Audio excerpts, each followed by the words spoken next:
सभी को नमस्कार। मैं हूं शंकर गुरु। करते हैं आज का डिस्कशन शुरू। तो सबसे किस में है? वाई में। सबसे कम किस में है? वाई में। मजबूत अम्ल हो गया। विद्यार्थीगण, आप मोबाइल का बैटरी देखते होंगे जब खरीदते हैं तो मिली एम्पियर आवर, कितना एमएएच का बैटरी है। अब छोटा है ना बैटरी, इसलिए एमएएच में दिया जाता है। अगर 11,000 का वोल्ट आपके मोहल्ला में जो मोहल्ला के पहले जो लगा ट्रांसफार्मर लगा रहता है, वो 11,000 को 220 या 440 में बदल रहा है, तो स्टेप डाउन ट्रांसफार्मर है। ये पूरा अनंत पर बनेगा, अगर फोकस पर रख देंगे तो 2f1 पर, और वो प्रतिबिंब बनेगा वास्तविक। दू मतलब उत्तल लेंस, और निकट मतलब निकट आ रहा है तो अवतल लेंस। सभी को नमस्कार। मैं हूं शंकर गुरु। करते हैं आज का डिस्कशन शुरू। विद्यार्थीगण, आज का हमारा टेस्ट का डिस्कशन है। इसमें बहुत सारे क्वेश्चन इंपॉर्टेंट हैं, बहुत सारे क्वेश्चन आपके एग्जाम के व्यू से जो प्रीवियस ईयर क्वेश्चन है उसको हम देख करके रखें कब कब पूछा है, तो आपके लिए बहुत ही बेनिफिशियल होने वाला है। विद्यार्थीगण जरूर करें, क्योंकि टेस्ट सीरीज ही आपका सबसे जो रिजल्ट का पार्ट होता है, ये बहुत ही अहम भूमिका निभाता है। विद्यार्थीगण, टेस्ट सीरीज बहुत ही महत्वपूर्ण होते हैं। वो आपको स्पीड को मेंटेन करवाता है, आपको क्वेश्चन अटेम्प्ट करने का तरीका, किस प्रकार से क्वेश्चन किसको मतलब कि सेलेक्ट करना है, किसको स्किप करना है, ये सारी चीज़ें हमको टेस्ट सीरीज बताता है। विद्यार्थी टाइम मैनेजमेंट को सिखाता है। तो कोई भी टेस्ट सीरीज आपको मिले, कहीं से भी मिले, उसको जरूर अटेम्प्ट करिए। एग्जाम के लगभग 1 महीना पहले जो ये सीजन होता है ना, बहुत अट्रैक्टिव होता है विद्यार्थीगण। तो हम लोग आज का डिस्कशन चालू कर रहे हैं इसको, और हम लोग देखते जाएंगे किस प्रकार से क्वेश्चन है, और उसको हम लोग एक एक करके सॉल्व करते जाएंगे। चलिए हम लोग पहला क्वेश्चन की ओर। यदि x का pH मान 9 है, यदि x का pH मान विद्यार्थीगण x है, एक x दे दिया है, उसका pH मान दे के रखा है 9 दे के रखा है। y का pH मान 2 है, एक y का pH मान है, उसका रखा है 2। ठीक है। z का pH मान 6 है, एक z है विद्यार्थीगण 6 है, pH मान 6 है, और a का pH मान 13 है, और एक ये दे के रखा है pH मान 13 है। इतना सारा चीज़ दे के रखा है विद्यार्थीगण। तो निम्नलिखित में किस जोड़े में मजबूत एसिड और मजबूत बेस, मतलब मजबूत अम्ल और मजबूत क्षार, बेस मतलब क्षार होता है, यहाँ इंग्लिश भी लिख दी है बेस।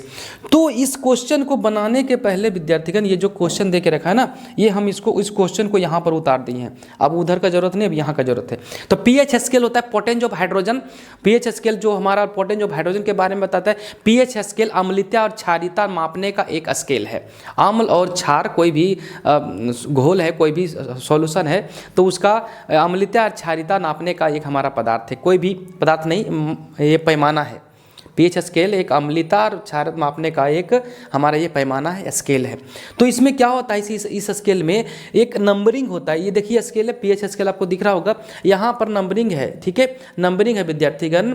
यहाँ से 1 2 3 4 5 6 0 से स्टार्ट होता है विद्यार्थीगण। 0 से 1 2 3 4 5 6 7 8 9 10 11 12 13 14 तक। इसमें क्या होता है, बीच में पकड़िए विद्यार्थीगण 7 पर। आप सबसे पहले 7 पर चलिए।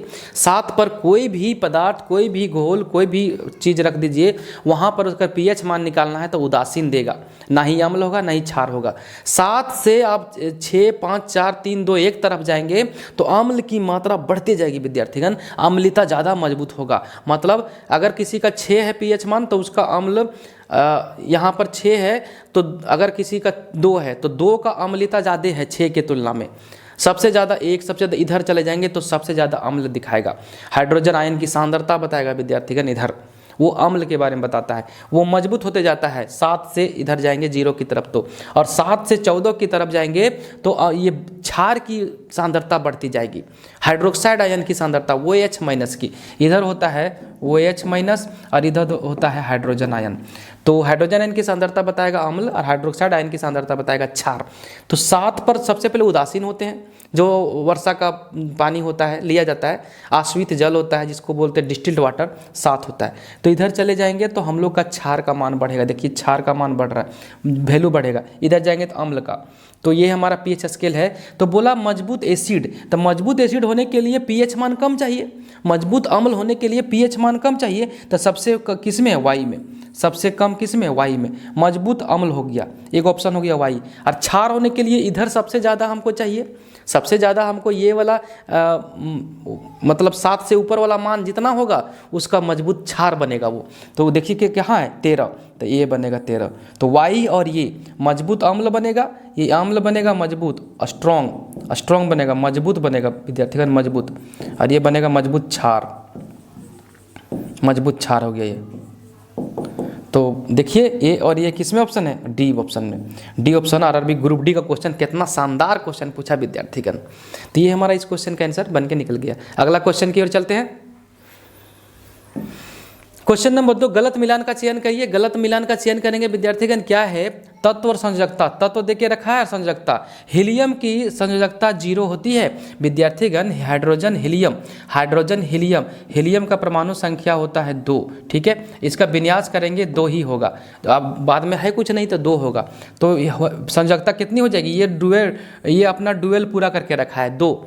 केस कक्षा में पूरा है एल में है नहीं, 2 पूरा करके रखा है, तो संयोजकता इसकी 0। वैसे नोबेल गैसेस, अक्रिय गैस का ये है, अक्रिय गैस में 18 ग्रुप में होगा, ये 18 ग्रुप में ये हाइड्रोजन हीलियम जी वहाँ पर आएगा 18वें ग्रुप में, उसको नोबेल गैसेस 0 ग्रुप बोलते हैं, 0 ग्रुप, तो उसकी संयोजकता हो जाएगी 0, सही है। हाइड्रोजन देख लेंगे 1 हो जाता है, इसकी संयोजकता कितनी होगी, 1 ही होगा, ये भी सही है।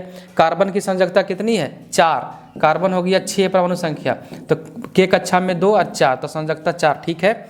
और ऑक्सीजन हो जाता है कितना, 8 परमाणु संख्या, तो 2 और कितना हो जाएगा 6, तो इसकी संयोजकता 2 होगी। क्यों, क्योंकि ये 2 इलेक्ट्रॉन को ग्रहण करेगा और बाहरी कक्षा के इलेक्ट्रॉन 6 होंगे, लेकिन संयोजकता होगी 2 लेने की क्षमता है इसके पास।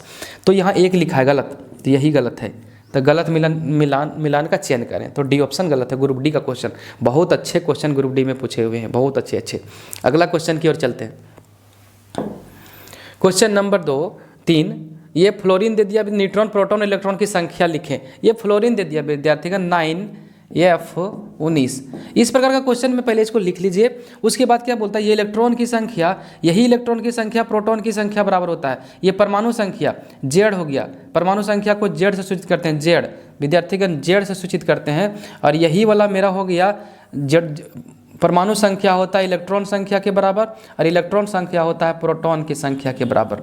ये हो गया हमारा परमाणु संख्या निकलने के बाद इलेक्ट्रॉन संख्या मिल जाएगा, प्रोटॉन संख्या, तो प्रोटॉन संख्या निकल गया, कितना हो गया, यही होगा हमारा 9 के बराबर, यही होगा हमारा 9 के बराबर। और इलेक्ट्रॉन की संख्या और प्रोटॉन की संख्या परमाणु संख्या के बराबर हो, कितना होगा 9 के बराबर 9 हो गया। अब न्यूट्रॉन निकालना है, तो न्यूट्रॉन लेकिन निकालने के लिए द्रव्यमान संख्या माइनस परमाणु संख्या, तो इसको निकाल दीजिए।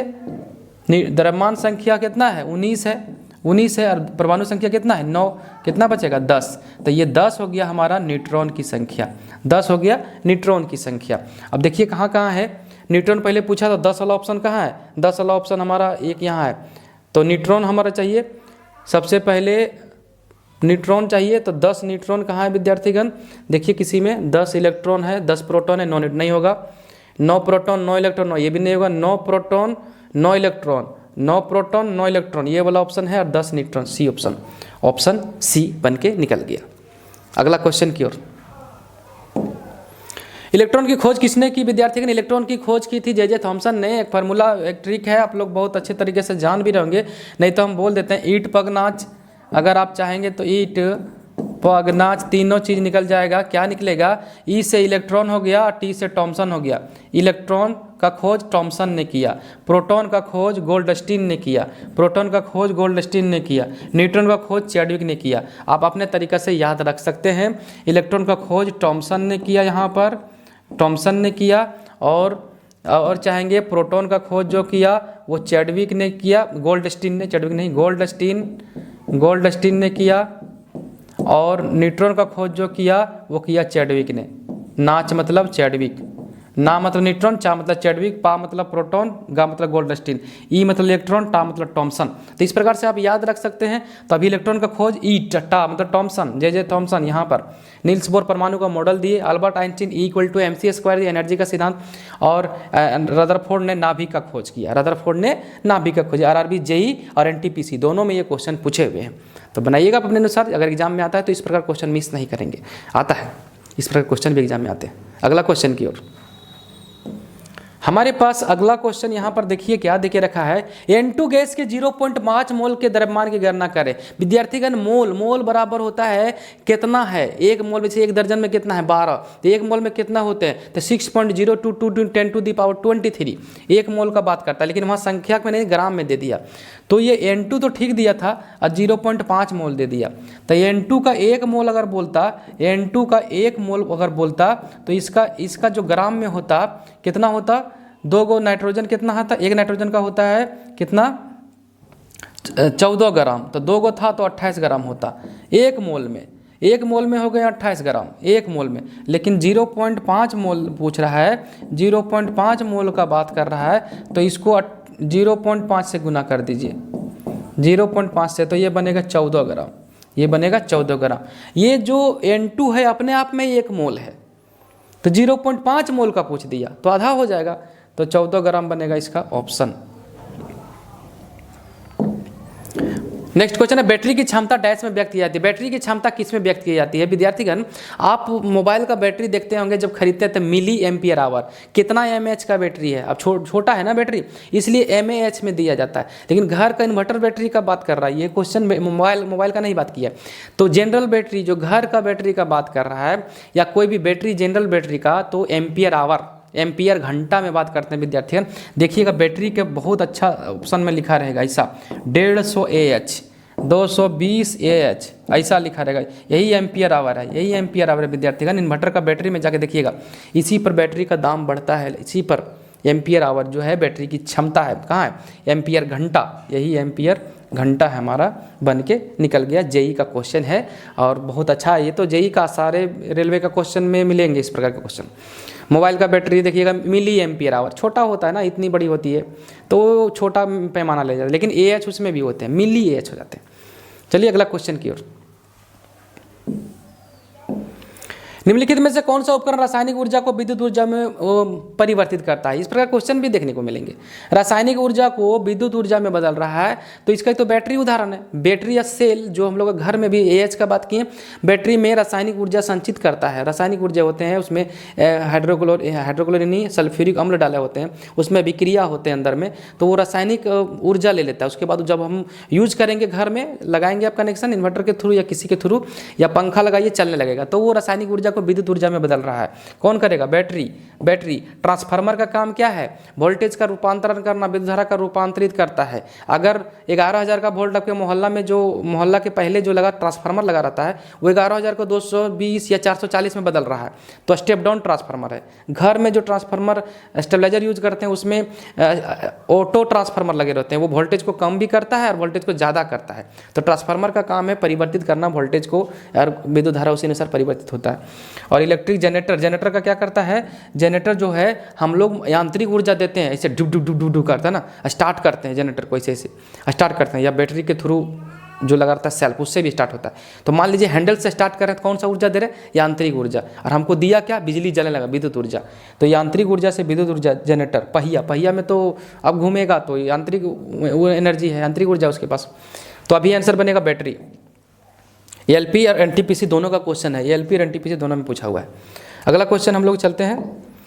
अगला क्वेश्चन दे के रखा है विद्यार्थियों, यदि 10 ओम के एक प्रतिरोध में 1.5 एम्पियर का विद्युत धारा बनी रहती है तो 1 मिनट में निष्कासित ऊर्जा की मात्रा आप ज्ञात करें। इस प्रकार के क्वेश्चन में सबसे पहले होता क्या है ना विद्यार्थीगण, इस प्रकार से क्वेश्चन में देखिए ALP टेक का क्वेश्चन है ये 20/8/18 का, बहुत बढ़िया न्यूमेरिकल दिया हुआ है। और इसमें दिया क्या है उसको हम लिख लेंगे, क्या क्या दिया है और फाइंड क्या करना है उसको जान जाएंगे, न्यूमेरिकल तुरंत बन के निकलेगा।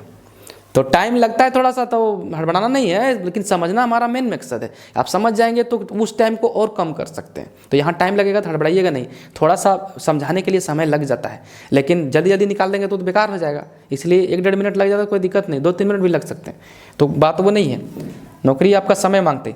तो हम लोग इस क्वेश्चन को बात करते हैं। यदि 10 ओम दिया, मतलब प्रतिरोध दे दिया 10 ओम प्रतिरोध दे दिया, धारा कितना है? I से सूचित करते हैं धारा को 1.5 एम्पियर है, और समय कितना है? T बराबर 1 मिनट है। तो 1 मिनट में कितने सेकंड हो जाएंगे? 60 सेकंड हो जाएंगे, ठीक है। और निष्कासित ऊर्जा अगर निकालने बोल रहा है विद्यार्थीगण, तो वो ऊर्जा निकालने के लिए हमको ऊष्मीय ऊर्जा का बात कर रहा है। वो जो ऊर्जा बात कर रहा है कौन सा ऊर्जा? H = I² RT। ये जूल साहब दिए थे, जूल का नियम है, एलपी का क्वेश्चन पूछा हुआ, ये देखिएगा। तो आई का मान दे रखा कितना, 1.5, 1.5 का स्क्वायर कर दीजिए विद्यार्थीगण, 1.5 का स्क्वायर कर दीजिए। और आर का मान दे रखा है 10 ओम, ये 10 है, दो मत समझिएगा, 10 है। और टी का मान दिया 60 सेकंड, मतलब 1 मिनट था, तो 1.5 गुने 1.5 कर दीजिए, 2 बार था, 1.5 गुने 1.5 कर दीजिए। 10 को रहने दीजिए, 60 को अपना जगह पर था, यहाँ पर पॉइंट हटाइए 10, यहाँ पर पॉइंट हटाइए नीचे 10, ये से एक 10 से एक 10, 1 0 से 1 0, 15 15, या तो ऐसा करिए 15 गुना 15 एक बार लिख दीजिए, और ये 6 लिख दीजिए, ये 15 विद्यार्थी का, 9 मत समझ लीजिएगा। तो ये देखिएगा, आप गुना करिएगा इसको, 15 छक्के 90, और 9 और 15 गुना करेंगे तो 135, तो 1350 क्या आ जाएगा, जूल, जूल, जूल में आ जाएगा विद्यार्थीगण, ये जूल में आ जाएगा। तो कहाँ है 1350 जूल, यहाँ पर है। ये एलपी का क्वेश्चन बहुत शानदार क्वेश्चन था, बहुत अच्छे क्वेश्चन थे, और बनने वाला क्वेश्चन था, डायरेक्ट था। चलिए हम लोग अगला क्वेश्चन की ओर चलते हैं। अगला क्वेश्चन है विद्यार्थीगण, इसको तो बहुत बढ़िया से पूछा हुआ है, कौन, ग्रुप डी पूछा हुआ है। एगो 30 वाट का बल्ब है, 60 वाट का है, और 75 वाट का रेटिंग किया हुआ बल्ब में लिखा हुआ इस प्रकार से, ठीक है, बल्ब में लिखा हुआ है। तो ए बी सी और विद्युत स्रोत के साथ समानांतर क्रम में संयोजित है, तीनों को समानांतर क्रम, घर में मान लीजिए, घर में समानांतर क्रम होता है, घर में समानांतर क्रम में जोड़ दिए।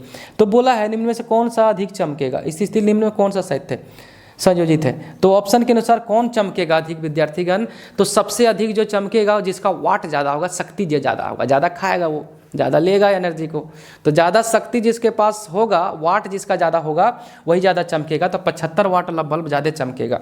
तो ऑप्शन से देखिए, तो सी में था ए बी सी, तो सी में यही था 75 वाट, तो 75 वाट मतलब सी है, ज़्यादा चमकेगा। कम जो चमकेगा वो 30 वाट वाला चमकेगा, 30 वाट वाला। घर में बल्ब लाइए खरीद के, कभी अब मौका मिलेगा तो देखिएगा, 9 वाट, 15 वाट, 20 वाट, 25 वाट, 24 वाट, जो हेलोजन होते हैं ना, जो एलईडी लाइट लगे हुए थे रोड में, 24 वाट के होते हैं लगभग, गांव तरफ, मोहल्ले तरफ 24 वाट का, 24 वाट वाला देखिएगा लाइटिंग। और एक देखिएगा आप 50 वाट का भी आता है, तो वो देखिएगा ज़्यादा चमकेगा।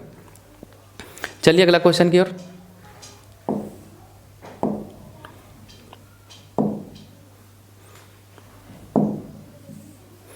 अगला क्वेश्चन है विद्यार्थी, किसी वस्तु का प्रतिबिंब उसके वास्तविक आकार को प्राप्त करने के लिए वस्तु को उत्तल लेंस के सामने कहाँ रखा जाना चाहिए। जैसे कि दर्पण का केस होता है, अगर वस्तु को वक्रता केंद्र पर रखेंगे तो प्रतिबिंब वक्रता केंद्र पर बनेगा, तो वक्रता केंद्र को सी से सूचित कर रहे थे दर्पण में। लेकिन लेंस में क्या होता है, वही सी जो होता है वो वक्रता, जो सी होता है वक्रता केंद्र, और दूरी में वक्रता त्रिज्या लेता है, तो फोकस दूरी का दुगुना होता है। तो यहाँ भी फोकस दूरी का दुगुना पर रखेंगे लेंस के केस में। तो प्रतिबिंब बना रहा है, कौन सा लेंस है, लेंस हमारा उत्तल लेंस है। उत्तल लेंस के केस में 2 फोकस होते हैं, एक फोकस होता है F1 और इधर होता है 2F1, वक्रता केंद्र बोलते हैं इसको, और यहाँ पर होता है F2 और यहाँ पर होता है 2F2। तो प्रतिबिंब कहाँ प्राप्त करना है, किसी वस्तु का प्रतिबिंब उसके वास्तविक आकार का प्रतिबिंब चाहिए वास्तविक, और प्राप्त करने के लिए वस्तु को उत्तल लेंस के सामने कहाँ रखा जाना चाहिए। तो किसी वस्तु का प्रतिबिंब उसके वास्तविक आकार को प्राप्त करने के लिए, मतलब जितना बड़ा वस्तु है उतने बड़ा हमको प्राप्त करना है, जितने बड़ा वस्तु है उतने बड़ा हमको प्राप्त करना है, वास्तविक आकार का प्राप्त करना है। मान लीजिए 5 मीटर का था तो 5 मीटर प्राप्त करना है, तो 2F1 पर रख देंगे ना, मतलब वक्रता केंद्र पर, ये हो गया फोकस पर, तो ये अनंत पर बनेगा। अब अगर प्रतिबिंब को हम 2F1 पर रख देंगे तो इसका जो प्रतिबिंब बनेगा, वस्तु अगर 2F1 पर रख देंगे तो प्रतिबिंब बनेगा 2F2 पर, 2F2 पर बनेगा विद्यार्थीगण, और वो सेम आकार का बनेगा, जितना बड़ा वस्तु था उतने बड़ा बनेगा। तो इसका सबसे बढ़िया सेंटर जो क्वेश्चन का आंसर होगा वो होगा 2F1। 2F1 कहाँ पर है, 2F1 पर रख दीजिए, ऑप्शन ए सबसे सटीक बन जाएगा इसका। वास्तविक आकार मतलब जितना बड़ा वस्तु था उतने बड़ा प्रतिबिंब लेना है, ये क्वेश्चन का मतलब यही हुआ। उससे इसका फिगर बनाइएगा तो बहुत अच्छा दिखेगा आपको। लेकिन जब वस्तु को वक्रता केंद्र पर रखा जाता है तब प्रतिबिंब वक्रता केंद्र पर ही बनेगा। तो लेंस के केस में वक्रता केंद्र 2F को बोलते हैं, इधर साइड में 2F1, इधर 2F2। चलिए अगला क्वेश्चन की ओर आइए, अगला क्वेश्चन करते हैं विद्यार्थी। देखिए, मानव आंखों में निकट दृष्टि दोष को क्या कहा जाता है। निकट दृष्टि दोष मतलब मायोपिया, मायोपिया इंग्लिश में बोलते हैं, मायोपिया, मायोपिया बोलते हैं विद्यार्थीगण निकट दृष्टि दोष को। और दूर दृष्टि दोष को बोलते हैं हाइपरमेट्रोपिया। देखिए ऑप्शन में दिया है मायोपिया भी हो जाएगा, और इसका देखिए स्पेलिंग थोड़ा छोटा है, इसका थोड़ा ज़्यादा है। तो हाइपरमेट्रोपिया दूर दृष्टि दोष, ये हो गया दूर दृष्टि दोष, दूर दृष्टि दोष हाइपरमेट्रोपिया। और निकट दृष्टि दोष मायोपिया। मायोपिया में दूर दृष्टि दोष में कौन सा लेंस, दू मतलब उत्तल लेंस, और निकट मतलब निकटा आ रहा है तो अवतल लेंस यूज होता है। दूर दृष्टि में दूर मतलब उत्तल और निकट में अवतल, और दूर में 2 ही अक्षर हैं, दू और रा, और निकट में निकट 3 अक्षर हैं, तो जो कम अक्षर वाला होगा वो छोटा लेंस लेगा, उत्तल लेंस मतलब उत्तल लेंस वाले शब्द को लेगा। उत्तल अवतल अवतल 4 वर्ड है, थोड़ा लंबा है तो लंबा वाला में जाएगा हाइपरमेट्रोपिया। दोनों तरीका बताएं। दू मतलब उत्तल, उत्तल लेंस यूज होगा दूर दृष्टि दोष में, अवतल निकट दृष्टि दोष में। तो ये हमारा हो गया मेट्रोपिया मायोपिया और हाइपरमेट्रोपिया। अभी आंसर मायोपिया बोलते हैं इसको। हम लोग अगला क्वेश्चन चलते हैं। दूर दृष्टि दोष को इनमें से किसका उपयोग करके ठीक किया जाता है? अभी बताएं। दूर दृष्टि दोष मतलब उत्तल लेंस। दूर दृष्टि दोष के लिए उत्तल लेंस यूज होगा, कॉन्वेक्स लेंस होगा, और निकट दृष्टि दोष के लिए निकट आ रहा प्रोनाउंसिएशन लास्ट में, तो अवतल लेंस। निकट दृष्टि दोष इसमें हो जाएगा अवतल लेंस। निकट दृष्टि दोष अवतल लेंस, निकट दृष्टि दोष अवतल लेंस। ठीक है विद्यार्थीगण, इस प्रकार से क्वेश्चन है। जो दोष रहेगा वही चीज़ दिखेगा। निकट दृष्टि दोष में निकट का दिखेगा, दूर का नहीं दिखेगा। दूर दृष्टि दोष में दूर का दिखेगा, नज़दीक का नहीं दिखेगा। ध्यान रखेंगे। अगला क्वेश्चन हम लोग चल रहे हैं। यदि तापमान बढ़ता है तो ध्वनि की गति क्या होता है? विद्यार्थीगण, यदि तापमान बढ़ता है तो ध्वनि की गति बढ़ती है। यदि तापमान बढ़ता है तो ध्वनि की गति क्या होगी? बढ़ेगी। टेम्परेचर के साथ ध्वनि की गति बढ़ती है। और निर्वात में ध्वनि की गति शून्य हो जाती है। ध्वनि को संचरण करने के लिए माध्यम चाहिए विद्यार्थीगण। ध्वनि एक तरंग है, ध्वनि एक अनुदैर्घ्य तरंग है। ठीक है, ध्वनि एक अनुदैर्घ्य तरंग है। ध्वनि को संचरित होने के लिए माध्यम की आवश्यकता होती है। निर्वात में ध्वनि गमन नहीं कर पाएगा क्योंकि उसके पास माध्यम नहीं है। कैसे जाएगा? तरंग है तो कैसे जाएगा? तरंग को माध्यम की आवश्यकता होगी। ठीक है, प्रकाश एक अनुप्रस्थ तरंग है, प्रकाश एक चुंबकीय तरंग है। अगर बात करता तो यहाँ पर तापमान बढ़ने से ध्वनि की गति बढ़ती है, तापमान पर निर्भर करता है। एक उष्मागतिकी प्रणाली में वह प्रक्रिया जिसमें आयतन स्थिर रहती है, वह प्रक्रिया क्या कहलाती है? बहुत अच्छा क्वेश्चन है, जेईई का क्वेश्चन है। एलपी में इस प्रकार के क्वेश्चन पूछे हैं। तो उष्मागतिकी प्रणाली में मतलब थर्मोडायनेमिक प्रोसेस में क्या होता है? अगर आयतन को स्थिर रख दिया तो कांस्टेंट मतलब आयतन वॉल्यूम का कांस्टेंट है, वॉल्यूम कांस्टेंट हो जाता है। इसको बोलते हैं iso volumetric process. Iso volumetric process मतलब सम आयतनिक प्रोसेस, सम आयतनिक प्रोसेस। इसको बोलते हैं आइसोकोरिक प्रोसेस। वॉल्यूम कांस्टेंट हो जाए तो आइसोकोरिक प्रोसेस। आइसोकोरिक प्रोसेस हो गया विद्यार्थीगण। आइसोकोरिक जब सम आयतनिक प्रक्रिया बोलते हैं इसको। और जब दाब हो जाएगा कांस्टेंट तो बोलते हैं आइसोबारिक प्रोसेस। देखिए आइसोबारिक, जब दाब नियत हो, जब दाब क्या हो? नियत हो, कांस्टेंट हो। और सममितीय मतलब जब सारा उसका ये दो में जो है ना, ये दो में हिंदी में हमको थोड़ा प्रॉब्लम लग रहा है कि क्या है, लेकिन इंग्लिश एकदम सही है। आइसोकोरिक बोलते हैं। अभी हमारे अनुसार आइसोकोरिक सही होगा। कांस्टेंट वॉल्यूम प्रोसेस को बोलते हैं आइसोकोरिक प्रोसेस। और हिंदी थोड़ा मिला लीजिएगा, दोनों का हिंदी थोड़ा देख लीजिएगा। लेकिन एग्जाम में आता है तो इंग्लिश की ओर जाएंगे आप। आइसोकोरिक बोलते हैं, एकदम कन्फर्म है ये आइसोकोरिक प्रोसेस। वॉल्यूम अगर कांस्टेंट हो जाए तो आइसोकोरिक, दाब अगर कांस्टेंट हो जाए तो आइसोबारिक प्रोसेस, ये कन्फर्म। और ना हीट लेगा ना देगा, एडियाबैटिक प्रोसेस मतलब ना हीट लेगा ना देगा, हीट का ट्रांसफर नहीं होगा, ना हीट लेगा ना देगा, उसको बोलते हैं रुदोष्म प्रक्रिया। तो आप इंग्लिश की ओर चले जाएंगे। इस प्रकार क्वेश्चन अगर आपको देखने को मिलता है तो वॉल्यूम कांस्टेंट आइसोकोरिक प्रोसेस। अब हिंदी क्या है ये दोनों में देख लीजिएगा। हमको ये थोड़ा सा अलग लग रहा है, लेकिन आइसोकोरिक ये सही है। एग्जाम में इसी तरह से मिलेगा तो आइसोकोरिक वाला ऑप्शन लगा के निकल जाइएगा। अगला क्वेश्चन अभी हम दे रहे हैं डी ऑप्शन, क्योंकि इंग्लिश को लेके चल रहे हैं। चलिए अगला क्वेश्चन की ओर। बर्फ पानी पर तैरती है क्योंकि इसका घनत्व क्या होता है विद्यार्थीगण? जब बर्फ जो होता है, पानी से बर्फ बना या बर्फ का बात करिए, पानी पर तैर रहा है तो तैरेगा कौन? जो उसका घनत्व कम होगा। बादल तैरता है ऊपर में वायुमंडल में तो उसका घनत्व कम है, तो निम्न घनत्व के कारण बर्फ का जो होता है घनत्व कम होता है। बर्फ का घनत्व क्या होता है? कम होता है पानी से, इसीलिए वो तैरता है। तो पानी से घनत्व इसका, तो बर्फ का जो घनत्व पूछ रहा है क्या होगा? पानी से कम होता है पानी से कम होता है। ठीक है, क्योंकि बर्फ़ जब जमता है तो वो फैल जाता है, बर्फ़ जब जमेगा तो फैल जाएगा। अणु उतने हैं जितना, इतना एक मान लीजिए 1 kg आप पानी लिए, उसी को बर्फ़ बनाइएगा तो 1 kg पानी इतना था, जमने के बाद इतना होता है कि अणु बढ़ गए क्या? नहीं, अणु के बीच में जो अंतर था वो ज़्यादा बढ़ गया बर्फ़ में, ज़्यादा बढ़ गया बर्फ़ में, तो अणु तो उतने ही थे, 1 kg ही था, तो वो इतना बड़ा हो गया, तो उसका क्षेत्रफल बढ़ गया, तो वो अब घना कम हो गया, तो घनत्व कम हो गया, तो बर्फ़ का घनत्व कम हो जाता है, तो बर्फ़ का घनत्व कम हो जाता है, लेकिन उसका आयतन बढ़ गया, आयतन बढ़ गया तो घना कम हो गया, तो घनत्व कम हो गया, तो ऑप्शन बी एकदम करेक्ट है। और कोई भी चीज़ तैरेगा पानी में तो उसका घनत्व पानी से कम है तभी तैरेगा, और पानी से ज़्यादा घनत्व हुआ तो डूब जाएगा। जैसे ईंटा पानी में डूब जाता है, तो ईंटा का घनत्व ज़्यादा है पानी से तो डूब गया वो।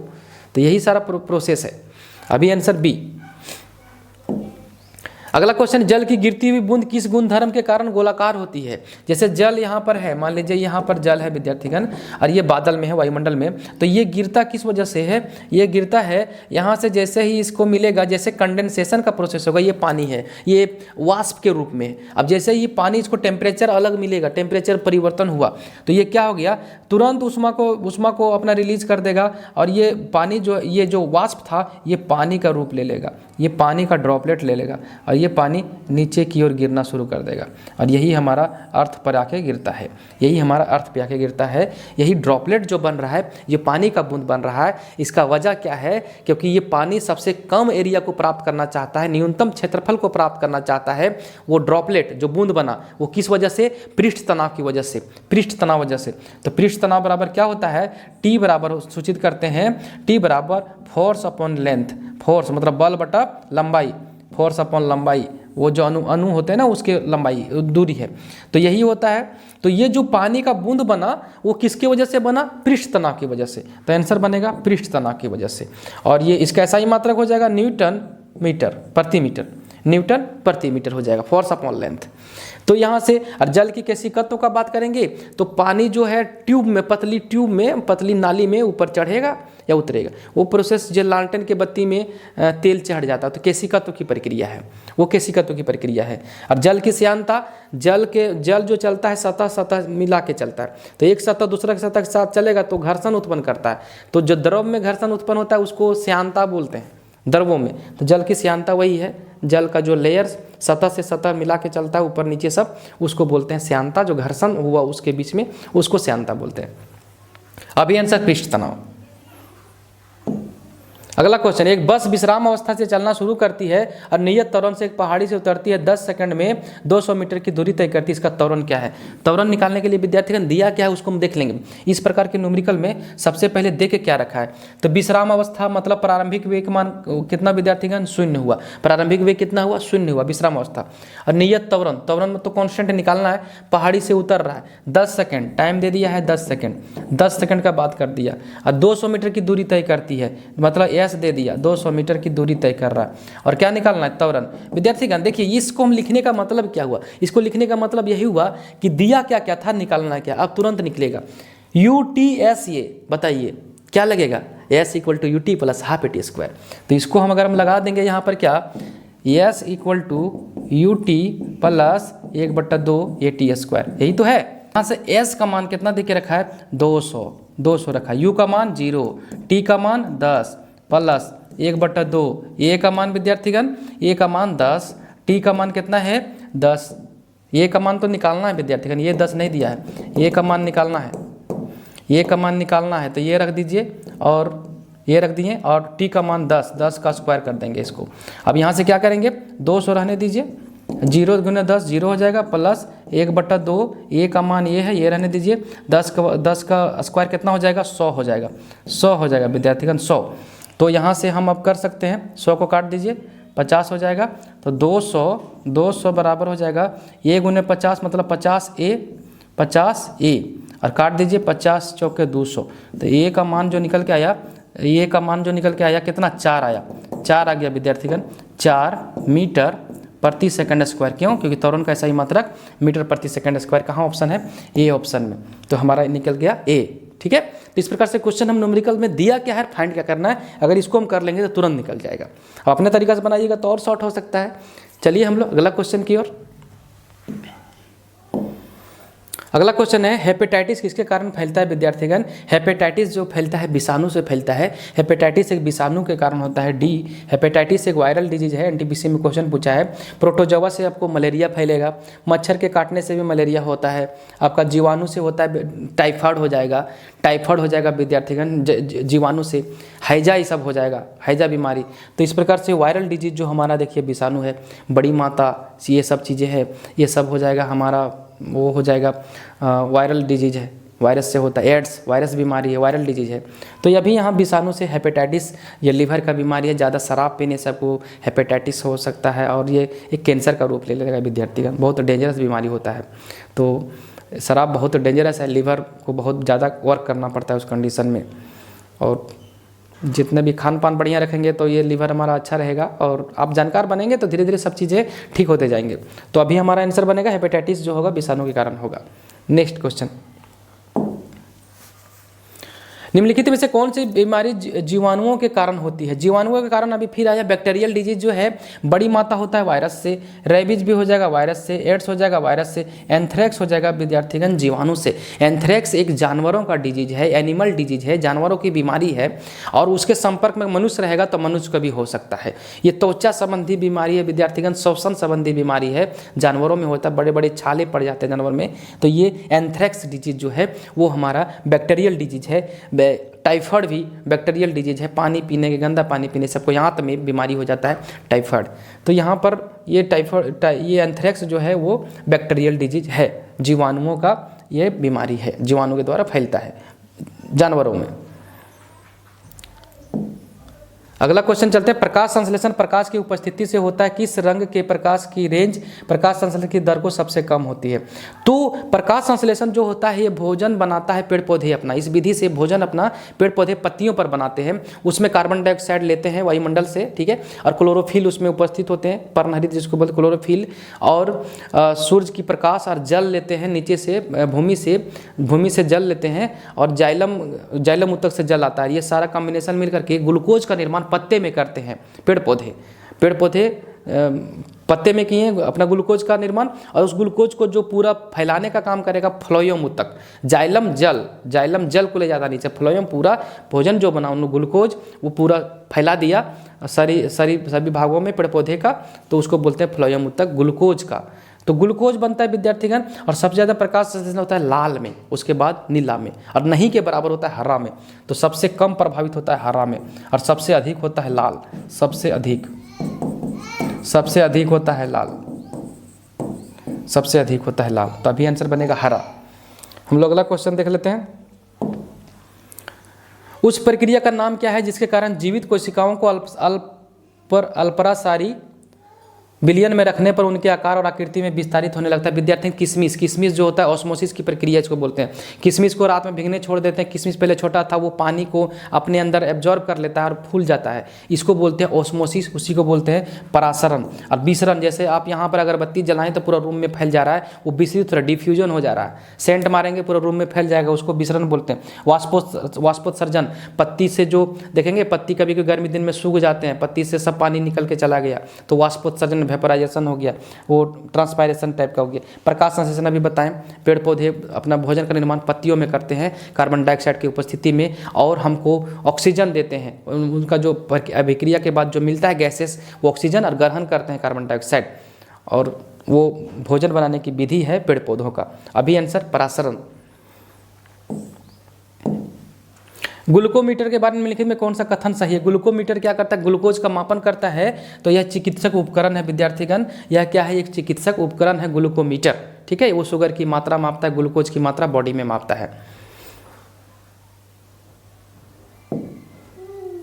और हमारा आज का एक क्वेश्चन है, लास्ट क्वेश्चन है, ऑक्जेलिक एसिड का एक प्राकृतिक स्रोत क्या है। ऑक्जेलिक एसिड होता है विद्यार्थीगण, आपको मिलेगा टमाटर में मिलेगा, इसी कारण हमारे किडनी में स्टोन होता है। ऑक्जेलिक अम्ल के कारण ज़्यादा टमाटर खाने से आपको स्टोन होने की संभावना हो जाती है। या जो लोग को स्टोन हो गया, पथरी, किडनी में पथरी हो गया, वो लोग टमाटर खाने से मना किया जाता है, उन लोगों को पालक साग भी नहीं खाने को बोला जाता है। तो ऑक्जेलिक अम्ल टमाटर में मिलेगा, और चींटी का डंक में फॉर्मिक अम्ल मिलेगा, फॉर्मिक अम्ल बोलते हैं इसको, फॉर्मिक अम्ल मिलेगा चींटी के डंक में, फॉर्मिक अम्ल। और इमली में टार्टेरिक अम्ल, टार्टेरिक अम्ल विद्यार्थीगण, टार्टेरिक अम्ल, और खट्टे दूध में लैक्टिक अम्ल, सौर मिल्क में लैक्टिक एसिड, लैक्टिक अम्ल मिल जाएंगे आपको। दूध में वैसे तो लैक्टिक अम्ल पाए जाते हैं। तो अभी आंसर जो बनेगा हमारा ऑक्जेलिक अम्ल का जो आंसर बन रहा है वो टमाटर में मिलेगा, टमाटर में। ठीक है विद्यार्थीगण, तो आज का सेशन इसमें 2-3 क्वेश्चन एक्स्ट्रा थे, उसको भी करवा दिए ताकि आपको जो एग्जाम में हो बेनिफिट हो। और हमारा आज का सेशन यहीं तक रहेगा विद्यार्थीगण। फिर मिलेंगे नए एनर्जी या नए सेशन के साथ। तब तक के लिए हम आपसे विदा लेते हैं। फिर हमसे आप जुड़िएगा, जब क्वेश्चन आएंगे आपको बहुत सारे क्वेश्चन हम लेके आएंगे। और जहाँ पढ़ रहे हैं पढ़ते रहिए विद्यार्थीगण, लेकिन हम आपके लिए भी कुछ क्वेश्चन सेलेक्ट करने में बहुत समय लगता है विद्यार्थी, ऐसा नहीं कि जैसे तैसे डाल दी। फिर मिलेंगे नई एनर्जी नए सेशन के साथ। तब तक के लिए हम आपसे विदा लेते हैं। धन्यवाद।